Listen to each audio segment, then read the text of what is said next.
राजू और दीपू नगर के एक गैराज में मैकेनिक का काम करते थे। दोनों बहुत मेहनती थे। एक दिन गैराज में काम करते हुए, भाई मैं सोच रहा था अगर हम ऐसे ही काम करते रहे तो एक दिन अपना एक गैराज खोल लेंगे और फिर जल्दी ही दूसरा और फिर तीसरा और जल्दी ही हर शहर में अपना एक गैराज होगा। ये कहने के बाद दोनों राजू और दीपू अपना काम बंद करके मुस्कुराते हुए ऊपर की ओर देखते हुए अपने ख्यालों में खो जाते हैं। सपने में राजू और दीपू अपने नए गैराज के उद्घाटन की रिबन काट रहे हैं। तभी पीछे से उसकी पीठ पर कोई धक्का देता है और दोनों घबरा के सपने से बाहर आते हैं। राजू के बगल में उसकी गैराज का मालिक, ग्रे शर्ट, काले पैंट, सिमटे हुए बाल और आंखों पे चश्मा। तुम दोनों से एक काम सही से नहीं होता।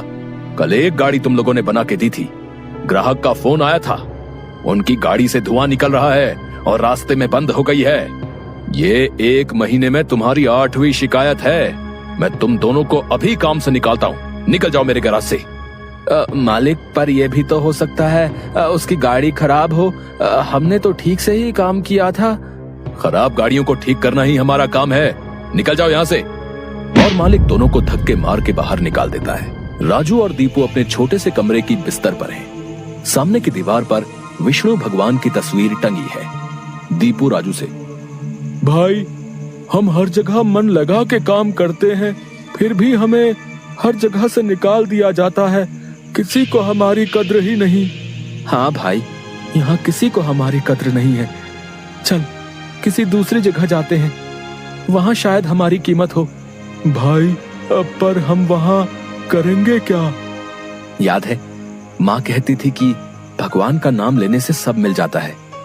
हाँ चल सामान बांध, अब हम यही करेंगे। भगवान का नाम लेंगे और पैसे कमाएंगे। वो कैसे? अरे हम बाबा बन के लोगों को ज्ञान देंगे और उनसे पैसे लेंगे। वो तो ठीक है, पर हम लोगों को क्या ज्ञान देंगे? अरे वही जो माँ हमें देती थी। तू ज्यादा सवाल मत कर, सामान बांध। हम राजा सूर्यदेव के चंपक नगर जा रहे हैं। चंपक नगर में राजू और दीपू गेरुए धोती और गेरुई शॉल में, कंधे तक बाल, गले में रुद्राक्ष की माला, पैरों में खड़ाऊ, कंधे पे लटकी मटमैली गठरी, कलाइयों में बंधी रुद्राक्ष की माला, एक बड़े बरगद के पेड़ के नीचे बने चबूतरे के सामने। ये राजा सूर्यदेव का चंपक नगर है। हम यहीं से शुरू करेंगे। दीपू सुन, आज से तेरा नाम दीपू नहीं दीपेश्वर है, समझा? और मैं एक सिद्ध योगी। मैं यहाँ बैठता हूँ और ध्यान करता हूँ। तू नगर में जाके ये खबर फैला कि एक सिद्ध योगी आए हैं जो हर समस्या का हल देते हैं। ठीक है, मैं जाता हूँ।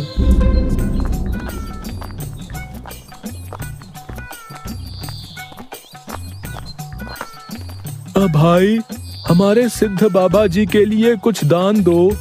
ये कौन से बाबा हैं और कहाँ हैं? बड़े सिद्ध बाबा हैं, उनके पास हर समस्या का हल है।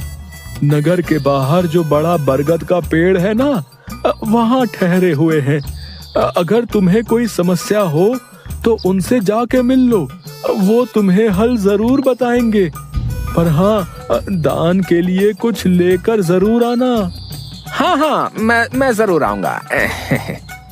औरों को भी बता दो, पूरे नगर का भला हो जाएगा। जरूर बाबा जी, जरूर। राजू पेड़ के नीचे ध्यान में बैठा हुआ है और दीपू थैले में सामान लेके उसके पास जाता है। मैंने नगर में खबर फैला दी है, जल्दी ही लोग यहाँ आते होंगे। तुम तैयार रहो। मैं तो कब से तैयार हूँ, देखते हैं क्या होता है। राजू फिर से ध्यान में बैठ जाता है। तभी नगर के लोग वहाँ आने लगते हैं और हाथ जोड़ के नीचे बैठे हैं। बाबा, हमारा काम नहीं चल रहा, कृपा करें। आप जो भी दान के लिए लाए हैं बाबा के चरणों में रखें और बाबा से गुरु मंत्र लें। दुकानदार राजू के पास पैसे रखता है और हाथ जोड़कर खड़ा हो जाता है। राजू इशारे से दुकानदार को अपने पास बुलाता है और उसके कान में कहता है, श्री राम। हर बिक्री के समय मन में ये नाम का जाप करो, बिक्री बढ़ जाएगी। याद रहे, अपना ये मंत्र किसी को नहीं बताना, अपनी पत्नी को भी नहीं। जैसी आपकी आज्ञा बाबा जी। महाराज, आप राजकुमारी के लिए एक योग्य वर तलाश रहे थे।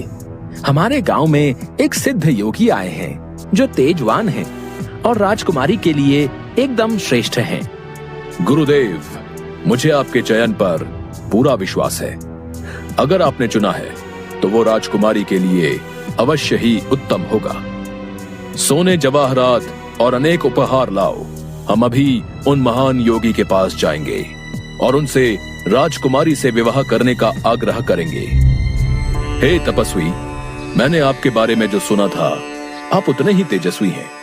मेरा आग्रह स्वीकार करें।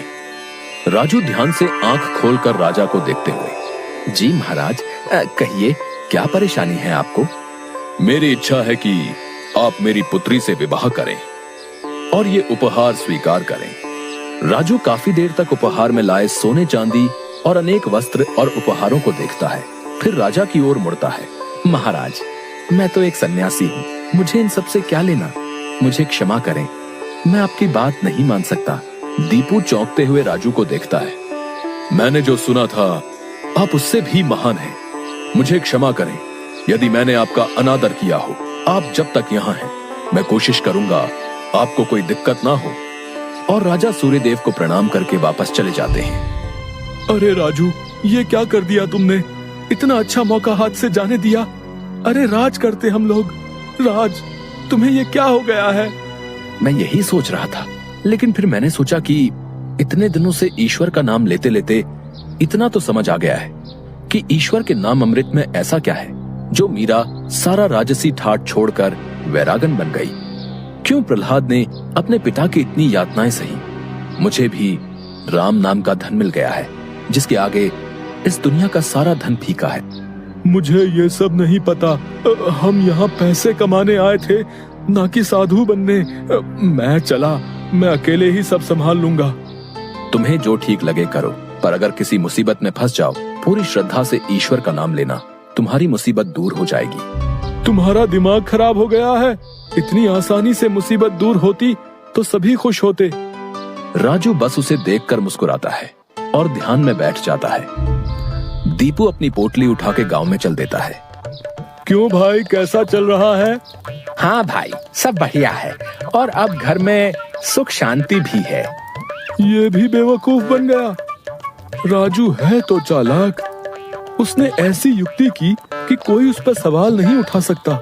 कुछ राशन दान करो। जरूर। दुकानदार राजू के थैले में चावल डालने जाता है। तभी दीपू, ये क्या दे रहे हो? इतनी मिठाइयाँ और मेवे तुम्हारी दुकान में है और तुम ये कच्चे चावल दे रहे हो? इनमें से कुछ दो। पर बाबा तो ये सब नहीं कहते। तुम्हें क्या करना है? जितना कह रहा हूँ वो करो। दीपू आगे जाता है और जोहरी की दुकान में दुकानदार से, और भाई जोहरी, कैसी चल रही है दुकानदारी? बाबा की कृपा से सब बढ़िया चल रहा है। कहिए क्या सेवा करूं? बाबा के लिए कुछ दान दो। इससे पहले कि इन्हें मेरी असलियत पता चले, इनसे तगड़ा दान लेके गांव से गायब हो जाऊंगा। फिर ये लोग राजू के पीछे पड़ेंगे तो उसे समझ आएगा। बाबा के लिए कुछ दान दो। जौहरी पैसे निकाल कर देने लगता है। अरे ये क्या भीख दे रहे हो? बाबा की कृपा से तुम्हारी दुकान चल रही है। इतने सारे जवाहरात हैं, इनमें से दो, कुछ कीमती सा। जितना दोगे उससे ज्यादा मिलेगा। ये बाबा को क्या हो गया है? कोई नहीं, बाबा को देने से मेरा क्या घटेगा। जौहरी एक सोने की हार दीपू को दे देता है। ये लीजिए बाबा। अच्छा धन बटोर लिया है मैंने। इससे काफी दिनों तक काम चल जाएगा। बड़ी भूख लग गई है, कुछ मिठाइयाँ खा लूं।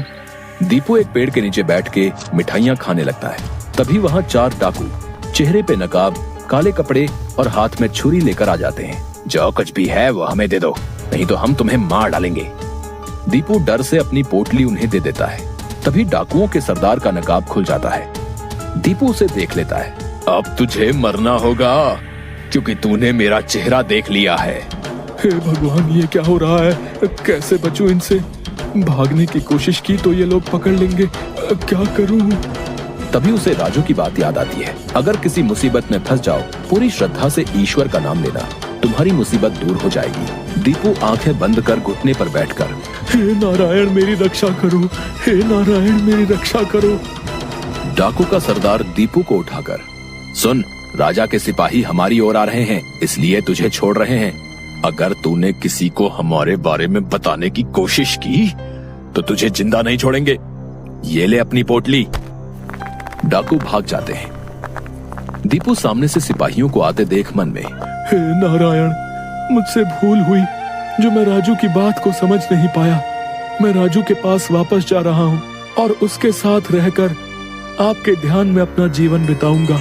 मुझे माफ कर दो राजू, मैं ईश्वर के नाम की महिमा को नहीं समझ पाया, पर अब मैं समझ गया हूँ और तुम्हारे साथ ईश्वर के नाम का धन कमाना चाहता हूँ। राजू दीपू को गले से लगाता है